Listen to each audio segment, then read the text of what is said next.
मम्मीको स्टाइलको egg curry कसरी बनाउनुहुन्छ हेरौँ है त। मैले अन्डा उसिनेको छु। अब मैले तासी रेडी गर्दै छु।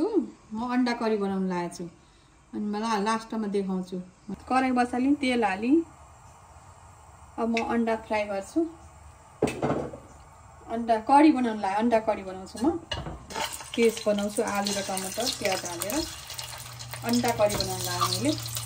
अब यो अन्डा रातो हुन्छ। यसलाई हल्का भुट्ने हल्का भुटेपछि रातो हुन्छ अनि म यो आलु राख्छु प्याज राख्छु अनि टमाटर काटेर राख्छु।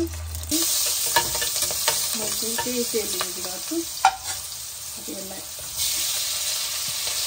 आलु हाल्छु। अब आलु हालेर आलुलाई भुट्छु लोलो पार्छु।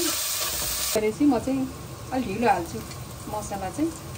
मसला मलाई स्वाद हुँदैन भनेर म चाहिँ ढिलो हाल्छु मसला। आलु भुटिसकेपछि म चाहिँ आलु भुटिँदैन।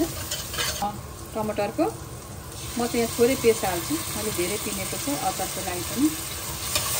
टमाटरको पेस्ट हाली पत्ताको पानी थोरै राख्छु। मैले यहाँ पानी पनि हालिसकेँ। यो पानी पनि तातो। मैले सबै थोक रेडी गरिसकेँ। मैले अघि पकाएको अन्डा तारेको अन्डा म राखिदिन्छु। म त अन्डा करी बनाउन लागेको तारेको अन्डा राखिदिन्छु। अब म तयार पारेपछि देखाउँछु। तयारी गरेको छु। अब मैले राखिदिएँ। मैले यता अचार पनि तयार गरेको छु। अचार यो चाहिँ के को अचार हो? यो चाहिँ टमाटर पकाएको। यो चाहिँ टमाटर मैले पकाएको। यो चाहिँ टमाटरको अचार यस्तो टेस्ट छ कि खाएपछि त दल्छ पियोस्।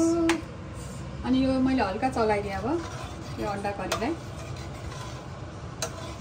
खाने भए मसँग सम्पर्क गर्नु।